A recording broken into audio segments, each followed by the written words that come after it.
একদিনে আবেদন এবং একদিনে নামজারি সম্পন্ন, এরকম একটি অবিশ্বাস্য অকল্পনীয় নামজারি ব্যবস্থা বাংলাদেশের প্রেক্ষাপটে বাংলাদেশের ইতিহাসে সর্বপ্রথম চালু হইল। এর পূর্বে নামজারি আবেদন করা হতো অনলাইন সিস্টেমে এবং সেই নামজারি পেতে ২৮ কর্মদিবস পর্যন্ত অপেক্ষা করতে হতো একজন ভূমি মালিককে, যেটা অত্যন্ত হয়রানিমূলক একটা ভূমি ব্যবস্থাপনা ছিল এবং নামজারি ব্যবস্থাপনা ছিল। কেননা শুধু যে ২৮ কর্মদিবস অপেক্ষা করতে হতো ভূমি মালিককে বা সেবা গ্রহীতাকে, বিষয়টি কিন্তু এরকমই নয়। এর ভিতরে আরও যে বিষয়টি জড়িত ছিল সেটা হচ্ছে কোনো একজন ভূমি মালিককে নামজারি পাওয়ার জন্য শুধুমাত্র তিনি নামজারির জন্য আবেদন করবে, এই জন্য দেখা গিয়েছে যে কখনও তারা সরকার নির্ধারিত যে ফি বা সরকার যে একটা ফি নির্ধারণ করে দিয়েছে সেই ফি প্রদান করার পরও বা সেই ফি এর ভিতরে তারা কখনও তাদের নামজারি পায়নি। সকল ক্ষেত্রে প্রত্যেকটা ভূমি অফিসে দালাল চক্র থাকে বা কিছু প্রতারক চক্র থাকে, যাদের কারণে প্রকৃত অর্থে এই ধরনের এসিল্যান্ডের কাছ থেকে যে নামজারি পাওয়া যায় বা এসিল্যান্ডের কাছ থেকে যে নামজারি নিতে হয়, এই বিষয়টি জানার পরও ভূমি মালিকগণ সরাসরি এসিল্যান্ডের সাথে যোগাযোগ করতে পারত না। মাঝখানে এই যে দালাল চক্র বা প্রতারক চক্র যারা আছে, তারা মূলত নামজারি করার ক্ষেত্রে যদি কোনো ভূমি সেবা গ্রহীতা নামজারির জন্য আগ্রহ দেখিয়েছে বা নামজারি করতে চায়, তো সেক্ষেত্রে তাদের কাছ থেকে ৪,০০০, ৫,০০০, এমনকি ১০,০০০, ১৫,০০০ পর্যন্ত একটি নামজারি সম্পন্ন করে দেওয়ার কথা বলে তাদের কাছ থেকে টাকাটা গ্রহণ করত। যার কারণে বাংলাদেশে প্রত্যেকটা ভূমি মালিকগণের কাছেই এই নামজারিটি একটি অত্যন্ত ভীতিকর একটা বিষয় এবং অত্যন্ত ভয়ের একটি বিষয় হয়ে দাঁড়িয়েছিল। যে কারণে বাংলাদেশ সরকারের পক্ষ থেকে বিভিন্নভাবে বিভিন্ন মানে এক্ষেত্রে পর্যালোচনা করার মাধ্যমে ওনারা দেখেছে যে কিভাবে ভূমি মালিকদেরকে এমনভাবে সেবা প্রদান করা যায় যে সেবাটি পাওয়ার মাধ্যমে তারা সকলে উপকৃত হবে এবং তারা সেবা পাওয়ার জন্য আরও আগ্রহ দেখাবে। যদিও বিশ্বের বিভিন্ন দেশগুলোতে এ ধরনের নামজারি সিস্টেম চালু রয়েছে, অর্থাৎ যখন নামজারির জন্য আবেদন করা হবে তখনই তাদের নামজারি আবেদন কার্যকর হবে এবং তাদের নামজারির জন্য যে প্রয়োজনীয় ডকুমেন্টস, যে প্রয়োজনীয় রিকোয়ারমেন্টস বা যে প্রয়োজনীয় পেপারস দরকার, সেই পেপারসগুলো যদি রেডি থাকে তাহলে তাদের নামজারির সঙ্গে সঙ্গে দিয়ে দেওয়ার মতন সিস্টেম পৃথিবীর বা বিশ্বের বিভিন্ন রাষ্ট্রেই কিন্তু চালু আছে। বাংলাদেশও কেন পিছিয়ে থাকবে, তারই অন্যতম নজির আমরা দেখতে পাচ্ছি যে বাংলাদেশেও এই ধরনের একটি সিস্টেম চালু হলো, অর্থাৎ আপনি যখনই নামজারির জন্য আবেদন করবেন তখনই আপনার নামজারিটি অ্যাপ্রুভ হবে এবং আপনার সমস্ত পেপার যদি ঠিক থাকে, আপনার দলিলের সাথে নামজারি করার জন্য যে কাগজগুলো প্রয়োজন সেই জরুরি ডকুমেন্টসগুলো যদি ঠিক থাকে, সেক্ষেত্রে আপনার নামজারি আপনি সকালে আবেদন করলে বিকেলে আপনার নামজারি হয়ে যাচ্ছে। তাহলে ভিউয়ার্স, আমি যে বাংলাদেশের যে জেলাতে বা যে জায়গা থেকে সর্বপ্রথম এই ধরনের সেবা কার্যক্রম শুরু হয়েছে এবং বাংলাদেশের অন্যান্য জায়গাতে কত দিনের ভিতরে এই ধরনের সেবা কার্যক্রম শুরু হবে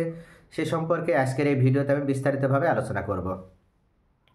সাধারণত নামজারি বিষয়ে কিন্তু এখন কোনো ভূমি মালিকগণকে আর ভয় পাওয়ার বিষয় নেই, কেননা নামজারির জন্য ভূমি মালিকগণকে এখন ইমিডিয়েটলি সেবা প্রদান করার যে সিস্টেমটি, সেই সিস্টেমটি কীভাবে চালু করা যায় এবং কিভাবে এ ধরনের নামজারির আওতাভুক্ত করে একজন ভূমি মালিককে সেবা প্রদান করা যায় এবং তার সঠিক দলিল নিয়ে যে তিনি কীভাবে সরাসরি এসিল্যান্ডের সাথে যোগাযোগ করে বা সহকারী কমিশনার ভূমি এসিল্যান্ড মহোদয়ের সাথে যোগাযোগ করার মাধ্যমে তিনি নামজারি পাবেন, এই বিষয়টি কিভাবে সমস্ত ক্ষেত্রে একটা সিস্টেম প্রথম থেকে শেষ পর্যন্ত কিভাবে কার্যক্রম করা যায় বা কিভাবে এটা সফল করা যায়, এই বিষয়টি কিন্তু সর্বপ্রথম বাংলাদেশের প্রেক্ষাপটে বরিশাল জেলার গৌরনদী থানাতে বর্তমান দায়িত্বশীল এসিল্যান্ড মহোদয় রাজীব হোসেন উনি দেখিয়ে দিয়েছে। গত ১ মাস থেকে উনি এই গৌরনদী থানাতে যে সমস্ত ভূমি সেবা গ্রহীতা যারা আছে তারা সেখানে ভূমি সেবা গ্রহণ করার জন্য যাচ্ছে, তাদেরকে একদিনেই নামজারি আবেদন সম্পন্ন করে দেওয়া হচ্ছে। এক্ষেত্রে উনি নামজারি আবেদন সম্পন্ন করে দেওয়ার জন্য এবং ভূমি মালিক যারা আছে বা ভূমি সেবা গ্রহীতা যারা আছে তাদের নামজারি আবেদন গ্রহণ করার জন্য উনি একটি কুঞ্জ চালু করেছে, যেটা প্রত্যেক বৃহস্পতিবার উপজেলা যে সহকারী কমিশনার যে ভূমি অফিস আছে সেই ভূমি অফিসের নিচতলাতে একটি রুমে বসে উনি সেবা প্রদান করেন। এক্ষেত্রে বরিশাল জেলা প্রশাসক দেলোয়ার হোসেন বলেন যে উনি সরাসরি সরেজমিনে উপস্থিত থেকে রাজীব হোসেন যে এসিল্যান্ড মহোদয় আছে ওনার এই কার্যক্রম উনি স্বচক্ষে দেখেছে এবং উনি যে কুঞ্জ সেখানে খুলেছে বা যে সেবা কার্যক্রম তো সেখানে তিনি চালু করেছে, এই সেবা কার্যক্রম তিনি স্বচক্ষে পর্যবেক্ষণ করার মাধ্যমে তিনি এটাকে সাধুবাদ জানিয়েছে এবং তিনি নিজে হাতে করে এই ধরনের সেবা গ্রহীতা যারা তাদের হাতে তিনি এই নামজারি কাগজ বা প্রস্তাবিত যে খতিয়ান সেই প্রস্তাবিত খতিয়ানের কাগজ তাদের হাতে সাবমিট করেছে। এক্ষেত্রে ভূমি সেবা গ্রহীতা যারা আছে তারা সকলেই অত্যন্ত খুশি এবং তারা সরকার নির্ধারিত যে ফি সেই সরকার নির্ধারিত ফি প্রদান করার মাধ্যমে কোনো ধরনের হয়রানিতে না পড়ে বা কোনো ধরনের বিড়ম্বনার শিকার না হয়ে তারা তাদের সেবাটা সঠিক সময়ে পাচ্ছে, এজন্য তারা সকলেই এ ধরনের সেবা কার্যক্রমকে সাধুবাদ জানিয়েছে। এবং বর্তমান যে অন্তর্বর্তীকালীন সরকারের মাধ্যমে এত সুন্দর একটি সেবা চালু করা হয়েছে, এজন্য অন্তর্বর্তীকালীন সরকারের পক্ষেও সকল ভূমি সেবা গ্রহীতা যারা আছে তারা সকলেই কিন্তু অত্যন্ত আশাবাদ ব্যক্ত করেছেন যে অন্তর্বর্তীকালীন সরকার পরবর্তী ধাপ হিসেবে বাংলাদেশের অন্যান্য যে জেলাগুলো আছে সেই জেলাগুলোতেও অনতিবিলম্বে এই সেবাটিকে দ্রুততর পর্যায়ে কার্যক্রম করবে। অর্থাৎ এ ধরনের একটি মেসেজ তারা এই অন্তর্বর্তীকালীন সরকারের পক্ষ থেকে যিনি ভূমি উপদেষ্টা হিসেবে দায়িত্ব পালন করছেন বর্তমান এম হাসান আরিফ সাহেব, সেই ভূমি উপদেষ্টা মহোদয়ের পক্ষে ওনারা এমনই একটি মেসেজ প্রদান করেছেন।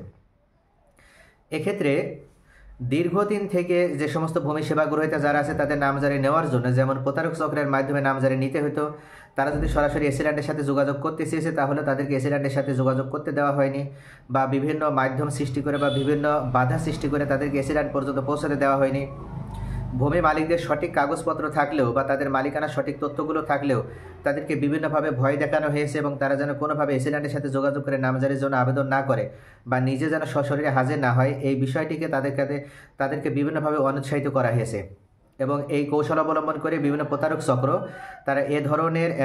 মানে ভূমি সেবা গ্রহীতা যারা আছে তাদেরকে ভিকটিম বানিয়ে তাদের থেকে বাড়তি টাকা হাতিয়ে নিত। যদিও এই রাজীব হোসেন উনি দায়িত্ব গ্রহণ করার পর এ ধরনের একজন প্রতারক চক্রকে উনি সরাসরি 7 দিনের জেলও প্রদান করেছে এমন অন্যায়মূলক কাজের সাথে জড়িত থাকার কারণে। কিন্তু তারপরেও তিনি যখন দেখেছে যে কোনোভাবেই এই প্রতারক চক্রদেরকে ঠেকানো যাচ্ছে না, তখনই তিনি প্রত্যেক বৃহস্পতিবার একদিনে নামজারি আবেদন গ্রহণ এবং একদিনে নামজারি সম্পন্ন একটি সিস্টেম উনি চালু করেছে। এবং সেই দিন থেকে গত 1 মাসে অর্থাৎ গত 4 সপ্তাহে উনি 133টি নামজারি সম্পন্ন করেছে এবং 400টিরও বেশি ভূমি মালিকদের উনি ফ্রিতে পরামর্শ প্রদান করেছেন। এক্ষেত্রে রাজীব হোসেন যে বিষয়টি বলেছেন সেটা হচ্ছে যে সাধারণত সরকারের যে নিয়ম আছে 28 কর্মদিবস বা 28 দিনের ভিতরে নামজারি প্রদান করা, কিন্তু 28 কর্মদিবসই যে আমাদের গ্রহণ করতে হবে, 28 কর্মদিবস পর্যন্ত অতিবাহিত করার পর নামজারি প্রদান করতে হবে, বিষয়টি কিন্তু এরকম না। যদি কোনো এসিল্যান্ড মহোদয় এই ক্ষেত্রে আগ্রহ প্রদর্শন করে তাহলে উনি চাইলে একদিনে কিন্তু আমার মতন করে নামজারি আবেদন গ্রহণ করে যদি সেই ভূমি মালিকের সমস্ত ডকুমেন্ট সঠিক থাকে তাহলে তার নামজারি প্রদান করতে পারবে। কেননা রাজীব হোসেন বলেন যে আমি দীর্ঘদিন থেকে এই ভূমি সেবা বা এই ভূমি সেক্টরে আমি জড়িত আছি এবং এখানে চাকরি করছি, যার কারণে আমি যখনই যেখানে থেকেছি আমি চেয়েছি যে ভূমি সেবা গ্রহীতা যারা আছে তাদেরকে সঠিকভাবে সেবা প্রদান করা, এবং সেই মন মানসিকতা নিয়েই আমি এ ধরনের একটি সিস্টেম চালু করেছি। এবং এখান থেকে আমার বিশ্বাস যে বাংলাদেশ সরকারের যদি আন্তরিকতা থাকে, যেহেতু বর্তমানে বরিশাল জেলার গৌর নদীতে এ ধরনের একটা সিস্টেম আমরা চালু করেছি, বাংলাদেশ সরকারের পক্ষ থেকে পর্যায়ক্রমে বাংলাদেশে যে অন্যান্য জেলাগুলো আছে, অন্যান্য যে উপজেলাগুলো আছে, সমস্ত জায়গাতে এমন একটি সিস্টেম চালু করা হবে। তাহলে দেখা যাবে যে ভূমি সেবা গ্রহীতা যারা আছে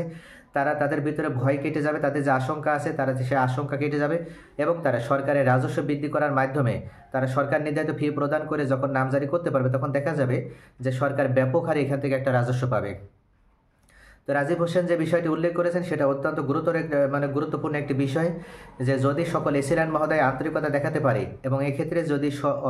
স্বচ্ছতা এবং জবাবদিহিতার মাধ্যমে যদি নামজারি আবেদন গ্রহণ করে সঠিক ভূমি মালিকের নামজারি আবেদন যদি একদিনে সম্পন্ন করে দিতে পারে, সেক্ষেত্রে সরকারের কিন্তু রাজস্ব আদায় হবে এবং সরকারের রাজস্ব ব্যাপক হারে অর্জিত হবে এবং প্রত্যেক ভূমি মালিকগণ তাদের নামজারি না হওয়ার কারণে অনেকে আছে তারা কিন্তু সঠিক সময়ে তাদের নামজারি আবেদন না হওয়ার কারণে তাদের জমির খাজনাও তারা পরিশোধ করতে পারে না, কিন্তু যখনই তারা নামজারি করতে পারবে তখন তাদের খাজনাও তারা পরিশোধ করতে পারবে এবং সঠিক সময়ে তারা সরকারকে খাজনা প্রদান করে দেশ পরিচালনার কাজে তারা সরকারকে কিন্তু সাপোর্ট প্রদান করতে পারবে। তো এক্ষেত্রে যেহেতু অন্তর্বর্তীকালীন সরকারের পক্ষ থেকে বর্তমান বরিশাল জেলার গৌর নদীতে এমন একটি সেবা কার্যক্রম শুরু হয়েছে, আশা করা যাচ্ছে যে অনতিবিলম্বে বাংলাদেশের অন্যান্য জেলাতে এবং অন্যান্য উপজেলাগুলোতেও এই সুন্দর সেবাটি পর্যায়ক্রমে চালু হয়ে যাবে এবং আমরা আশাবাদী যে 2025 সালে প্রথম থেকে বাংলাদেশের অন্যান্য যে উপজেলাগুলো আছে সেখানেও একদিনে নামজারি আবেদন গ্রহণ এবং একদিনে নামজারি সম্পন্ন হওয়ার যে প্রথা বা যে সিস্টেমটি চালু হয়েছে এটা অন্যান্য জেলাগুলোতেও চালু হয়ে যাবে।